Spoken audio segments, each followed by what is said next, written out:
O tema de hoje, como enfrentar o desafio do vestibular, vai começar com uma abordagem filosófica da vida como um todo. Vamos analisar o desafio do vestibular como um desafio para a vida. Qualquer coisa que acontece de importante na nossa vida, a gente encara de uma maneira, conforme o modo que a gente vê essa coisa, é o modo que a gente age. Conforme o modo que a gente age, é o resultado que a gente obtém. O desafio do vestibular ele começa muito antes do vestibular, muitos anos antes. Começa com a visão que as pessoas têm do trabalho.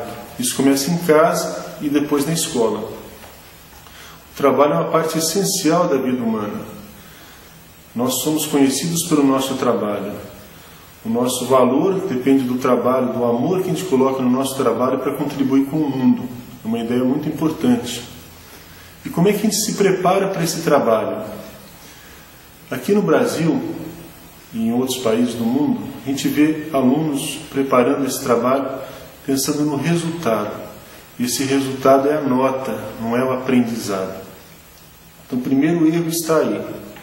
A nota deve refletir o aprendizado e não o contrário. Você estudar para tirar nota na prova e não aprender nada. O que acontece na prática? As pessoas sabem o dia da prova, estudam na véspera da prova, muitas vezes no dia da prova, fazem a prova porque colocaram informação no curto prazo, memorizaram, esquecem.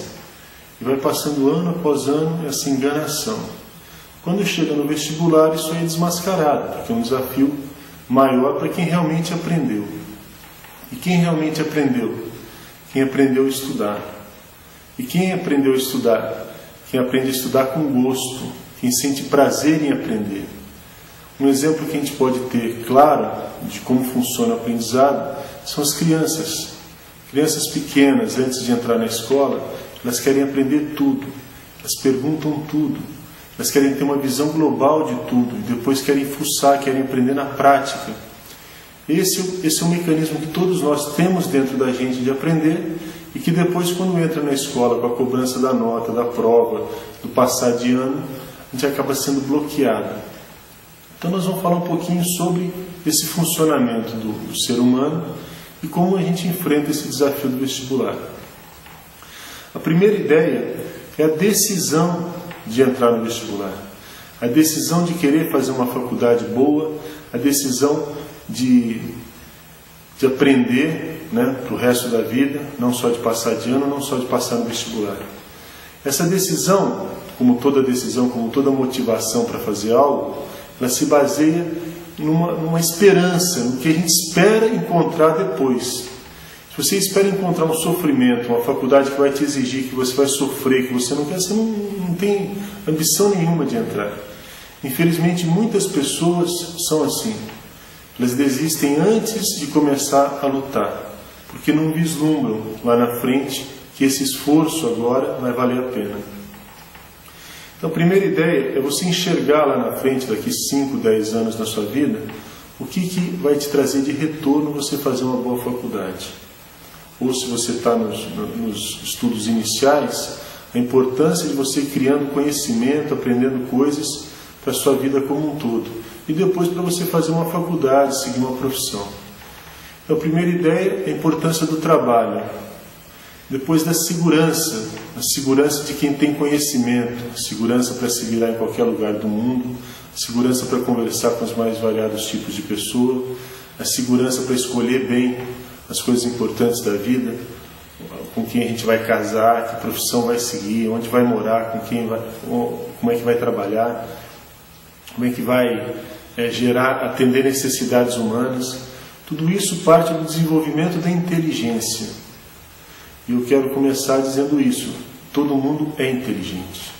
Todo mundo nasce com um potencial de inteligência infinito, que a gente nunca vai conseguir usar no período de vida que nós temos, todo o nosso cérebro. Só que esse cérebro ele se desenvolve com o uso.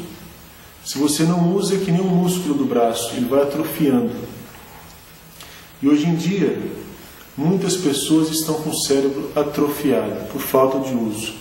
Não é por falta de ir à escola, quase todo mundo vai à escola, quase todo mundo faz tarefa, mas não está acostumado a pensar.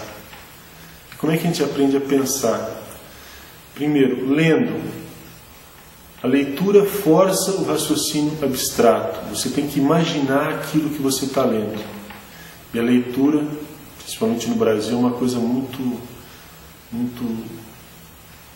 vamos dizer assim, abandonada. Qualquer outro país da América Latina lê mais do que os brasileiros. Na Europa nem se fala. Então esse hábito da leitura, que o brasileiro já não tinha, depois com o advento da televisão, da internet, passou praticamente a sumir, deveria voltar. Porque a leitura te força a concentrar, a ganhar vocabulário, a aprender como é que são as palavras são escritas, a ortografia. Fomenta a imaginação e a criatividade, porque você tem que imaginar a cena, diferente de uma televisão que a cena vem pronta. Então a leitura é fundamental para que o estudo funcione. Se você não tem o hábito de ler, comece a ler qualquer coisa, uma revista, um jornal, um livro, um romance. Se você não gostou, começa outra coisa. Até você criar o hábito de ler pelo menos 1 hora todos os dias. Começa com 10 minutos, 15. Tempo para ler sempre haverá. Mesma coisa que tempo para comer, para tomar banho, para se locomover. Te acha esse tempo para essas coisas importantes. A leitura é uma coisa importante para o funcionamento do nosso cérebro. A outra coisa fundamental, que é base da educação, é o raciocínio. O raciocínio lógico, matemático, o raciocínio para resolver problemas. Então a gente precisa alimentar o nosso cérebro com fatos, com conteúdos, através da leitura, e depois fazer relações de conteúdo, criar metáforas, criar associações, explicar o que a gente aprendeu para outras pessoas. É o modo da gente ir fixando esse conteúdo na nossa cabeça. E o mais interessante é que quanto mais coisa a gente aprende, mais fácil fica a gente aprender coisas novas. O nosso cérebro é como se fosse um emaranhado de fios telefônicos, todos ligados, que a gente precisa conectar. Depois que conectou, fica mais fácil fazer as ligações. Criar o caminho dessa informação correr pelo nosso cérebro. O seu raciocínio vai ficando cada vez mais rápido. Vai se sentindo cada vez mais seguro para fazer as coisas, tanto na escola quanto na vida. Então, primeiro passo, decidir. Decidir que a nossa segurança, a nossa liberdade, o nosso trabalho vão fazer a gente feliz. E não vão fazer no futuro, já começam a fazer agora. Essa autoestima da gente fazer o que a gente deve fazer bem feito, seja o esporte, seja o estudo, seja os nossos relacionamentos. Então a primeira ideia é essa decisão. E como toda decisão, falaria assim redundantemente, decisão decisiva, acarreta que a gente corte as coisas que atrapalham a nossa decisão, uma das coisas que eu gostaria que vocês pensassem é o tempo que passivamente vocês passam diante de uma televisão, navegando na internet, ou conversando no MSN, ou jogando videogames. São os 3 maiores ladrões de tempo da nossa vida. Sem falar das outras coisas, mas vamos falar desses 3 aspectos. Primeiro, a televisão, sem falar do conteúdo, dizendo que o conteúdo é bom, não deixa você pensar e responder. Eles vão te dando informação de uma maneira rápida, com imagens, etc. Você assimila aquilo, mas não pensa. Isso fomenta a passividade. Você pode ver que toda criança, todo jovem que vê muita televisão não consegue ler, não consegue se concentrar numa aula, por exemplo. A aula não tem vamos dizer, o dinamismo de uma reportagem na televisão, de um documentário. Então o aluno fica disperso. Não é disperso porque a aula é ruim, é porque ele não tem capacidade de se concentrar, porque ele está viciado na televisão. A outra coisa é a internet, que você clica um nome, já aparece uma informação, você começa a ler, já vai para outra, puxa uma imagem, então você vai para vários lugares sem rumo e depois você não consegue juntar todos esses fatos. A internet é uma ferramenta boa, é ótima, desde que usada da maneira correta. Você procura informação, lê aquela informação, imprime, escreve o que você entendeu daquilo, isso é uma pesquisa adequada. Às vezes você pega aquela informação que está de uma maneira rápida e condensa, e você entende, depois você vai estudar. Agora, navegar sem rumo, ficar procurando informação, isso vai fazendo o seu cérebro ficar desconectado. Mesma coisa que a televisão. Os games, a mesma coisa, né? Quem joga videogame sabe. é um retorno muito rápido para um estímulo. Você faz, pô, vou passar de nível, quero comprar outro programa, e sem perceber são 2, 3, 4 horas por dia que a gente gasta na televisão, no videogame e na internet. Esse tempo é roubado de outras coisas importantíssimas que a gente deveria fazer na vida.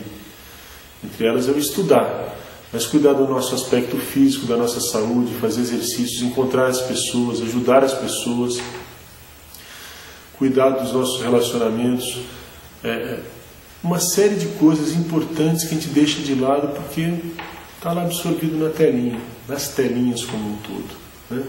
Então pensem nisso. Tomar a decisão de estudar, tomar a decisão de levar o estudo a sério, para ter uma profissão séria e fazer uma faculdade séria, eu vou falar por que é importante isso, tem que também cortar as coisas que nos atrapalham. Se está muito difícil cortar, peça ajuda para terceiros, seus pais ou qualquer outra pessoa, que leve o modem do computador, leve o cabinho do modem para casa, para o escritório, para você não ter tentação de ligar o computador no horário de estudo, que leve o controle da televisão, não precisa levar a televisão, leva o controle, fica difícil você ficar trocando o controle, trocando de canal sem controle, então você acaba não ligando a televisão. E aí você vai ver que você tem um monte de tempo livre, que você está matando às vezes fazendo outras coisas, fugindo do livro, né? Você vai ver que é possível estudar. Depois, como estudar? Eu vou dividir em duas partes. Um é assimilar a matéria, né, que é assistir bem a aula, ou simplesmente ter um bom livro onde você vai estudar, mas basicamente a sequência é a mesma. E depois fixar esse conteúdo na cabeça. Tá? Essas duas ideias básicas. A primeira ideia, outra coisa importante, a gente estuda em casa, entende na escola. Então a gente não estuda de manhã, a gente assiste a aula de manhã, entende o conteúdo, fica motivado a estudar e a gente vai aprender em casa. Vamos entender o porquê rapidamente, daqui a pouquinho. Então, a aquisição da informação. Qualquer professor bom que vai dar qualquer assunto novo para uma classe, ele parte sempre de uma visão global. E depois ele vai para a parte parcial, que é a aula propriamente dita.